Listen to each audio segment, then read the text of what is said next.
Hello friends, तो आज हम पॉलिटी के नेक्स्ट वीडियो में आ गए हैं। अब जो है हमारा भाग 5 होगा। भाग 1, भाग 2, भाग 3 और भाग 4 के बाद अब हमारा टॉपिक भाग 5 जो कि केंद्र सरकार है। यह बहुत ही महत्वपूर्ण टॉपिक है। अगर बात करें पूरे पॉलिटी का तो काफ़ी ज़्यादा महत्वपूर्ण क्लास ये होने वाला है भाग 5 के बारे में। तो भाग 5 में है केंद्र सरकार के बारे में। तो हम आज जानेंगे केंद्र सरकार, सरकार जो कहते सरकार क्या है, सरकार के अधीन कौन कौन सा अंग आता है, फिर जो है सरकार का काम क्या है। तो ये तमाम तरह का जानकारी हम इस पार्ट में क्लियर करेंगे। और आज जो है बेसिक बात देखेंगे कि भारतीय संविधान में और कौन सा महत्वपूर्ण टॉपिक जो हमें पढ़ना है। तो चलिए, तो भारतीय संविधान में आज हम भाग 5 जो कि केंद्र सरकार है उसके बारे में देखेंगे। पहले हम जानते हैं कि आखिर सरकार क्या है। तो सरकार जो देश का कानून व्यवस्था और प्रशासन को संभालता है, जो देश के लिए नीतियां बनाती है और उसे लागू करती है, उसे हम सरकार कहते हैं। हमारे देश में संघीय सरकार की बात की गई है। संघीय सरकार का मतलब है कि जो गवर्नमेंट होगा वह 2 स्तर पे होगा। एक होगा केंद्र के लेवल पे, एक होगा राज्य के लेवल पे। देखिए कहीं कहीं क्या है कि एकात्मक सरकार का जो सिर्फ केंद्र लेवल में ही एक सरकार होता है और वही जो है पूरे क्षेत्र, पूरे देश को चलाने का काम करता है। लेकिन हमारे देश में संघीय सरकार लिया गया, यानी कि यह सरकार जो है 2 स्तर पे, एक तो पूरा केंद्र लेवल पे रहेगा, फिर अलग अलग क्षेत्र, अलग अलग राज्य के लिए अपना अपना एक सरकार का गठन किया जाएगा। तो इस प्रकार से हमारे पास 2 स्तर पे सरकार है और इसे हम कहते हैं संघीय सरकार।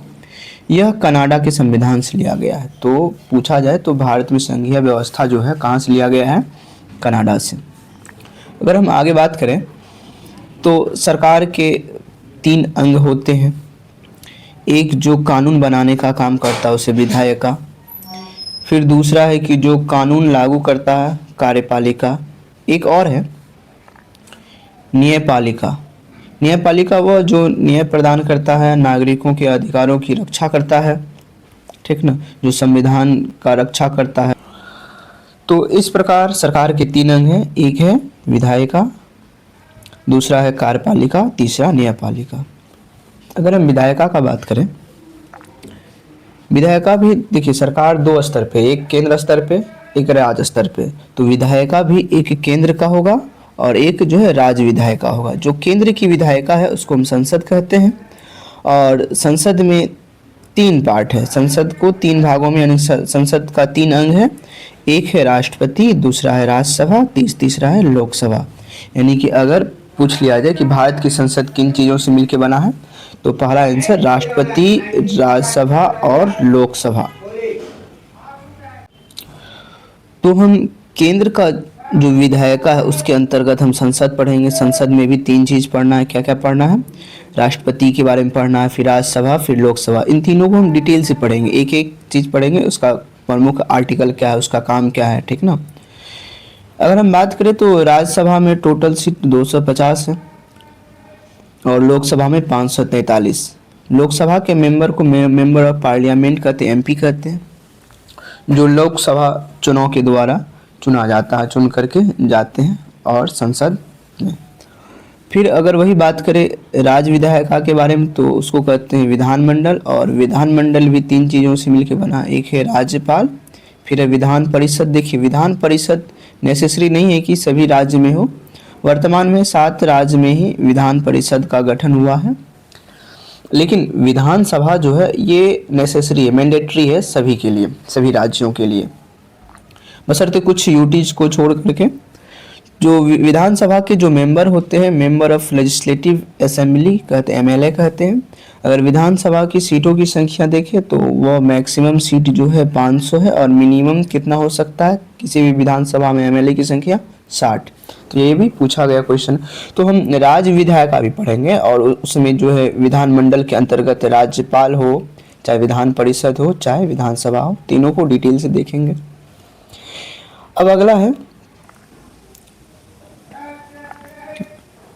जो कानून लागू करता है यानी कार्यपालिका। विधायिका के बाद जो है हम देखिए, विधायिका का काम है कानून बनाना। किसी भी बिल को संसद में बहस के बाद जो है लोकसभा राज्यसभा जब पास करती है तो फिर राष्ट्रपति के सिग्नेचर के तहत वह जो है विधायिका एक एक कानून बन जाता है, बिल जो है एक्ट के रूप में आ जाता है।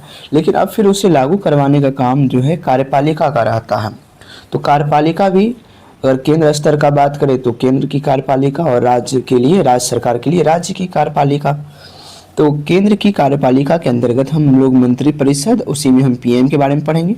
फिर राष्ट्रपति जो कि हम यहाँ भी देखे हैं, और एक है उपराष्ट्रपति। देखिए पीएम जो होता है यह हेड ऑफ गवर्नमेंट होता है, जो प्रधानमंत्री होते हैं यह सरकार का प्रमुख होता है। लेकिन अगर राष्ट्रपति का बात करें यह राज्य का प्रमुख होता है, हेड ऑफ स्टेट वो राष्ट्रपति होता है।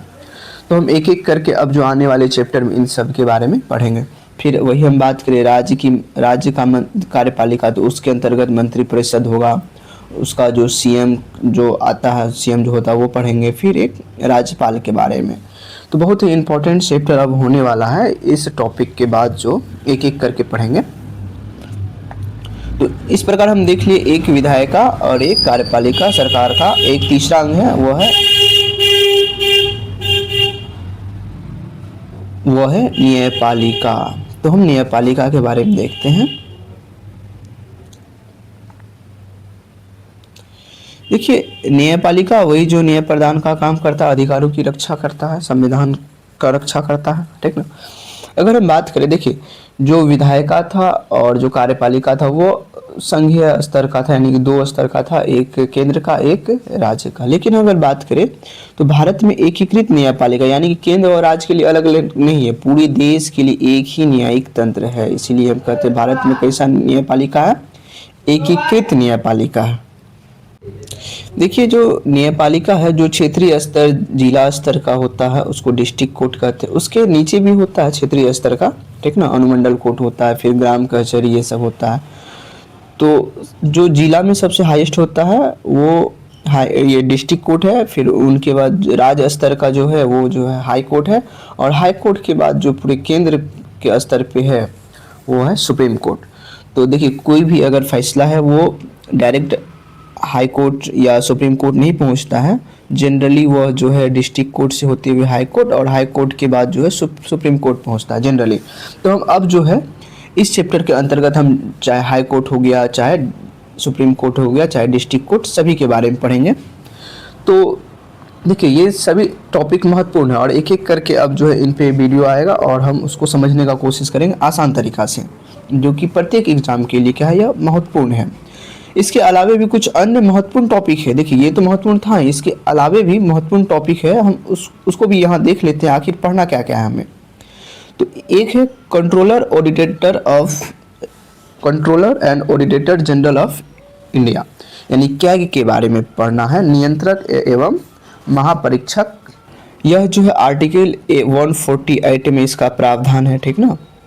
कैग आखिर करता क्या है, तो भारत का जो भी भारत सरकार के द्वारा जिस भी काम में पैसा लगाया जाता है, ठीक ना, उसमें कितना खर्च हुआ, कितना बचा हुआ, उसका जो है लेखा जोखा करना। एक प्रकार से जो है ना भारत का जो खर्चा है, खर्चा का ब्यौरा, फिर जो इनकम है उसका ब्यौरा कहीं ना कहीं कैग के पास रहता है। तो हम जो है इसको भी अच्छे से पढ़ेंगे डिटेल से। फिर है महान्यायवादी, ठीक ना। महान्यायवादी क्या है, तो महान्यायवादी एक जो है भारत सरकार का एक विधि अधिकारी होता है, सर्वोच्च विधि अधिकारी को हम कहते हैं महान्यायवादी, जो कि सरकार का एक कानूनी सलाहकार के रूप में भी काम करता है। इसको कहते हैं अटॉर्नी जनरल ऑफ इंडिया। अभी वेंकट रमन एट प्रेजेंट में है अटॉर्नी जनरल ऑफ इंडिया। वही अगर कैग का बात करें तो कैग जो है के संजय मूर्ति जो है अभी फिलहाल भारत सरकार का कैग है भारत सरकार में। फिर जो है जो महत्वपूर्ण टॉपिक में एक है स्थानीय सरकार, लोकल गवर्नमेंट के बारे में हम पढ़ेंगे, पंचायती राज सिस्टम और नगर पालिका क्या होता है, ठीक ना, उसके बारे में देखेंगे। तो इन सभी को हम डिटेल से एक एक करके देखेंगे। एक और है जो कि चुनाव आयोग, बहुत ही महत्वपूर्ण है, इसके भी बारे में हम लोग पढ़ेंगे। इसके साथ साथ कुछ और भी महत्वपूर्ण टॉपिक देख लिया जाएगा, और कुछ जो महत्वपूर्ण आर्टिकल है और उसको भी देख लिया जाएगा। तो इस प्रकार जो हम आने वाले सीरीज में एक एक करके इन सभी टॉपिक, चाहे वो क्या क्या हो, चुनाव आयोग के बारे में हो, या स्थानीय सरकार हो, या महान्यायवादी हो, या कैग हो, और फिर ऊपर जो है जैसे न्यायपालिका के बारे में पढ़ेंगे, उसमें हाई कोर्ट और डिस्ट्रिक्ट कोर्ट। फिर जो है हम केंद्र का विधायिका में हम संसद में जो है हम लोकसभा, राज्यसभा, राष्ट्रपति के बारे में एक एक करके जानेंगे। कार्यपालिका के अंतर्गत चाहे पीएम हो गया, राष्ट्रपति, उपराष्ट्रपति, और राज्य का अगर कार्यपालिका तो सीएम, राज्यपाल, ये सभी के बारे में हम एक एक करके डिटेल से पढ़ेंगे। तो आज इतना ही। कल से हम स्टार्ट करते हैं एक नया टॉपिक, और इसी के अंतर्गत जो है इन्हीं टॉपिक को हम एक एक करके प्रत्येक वीडियो में ला करके और उसको अच्छे से समझने का कोशिश करेंगे। Thank you.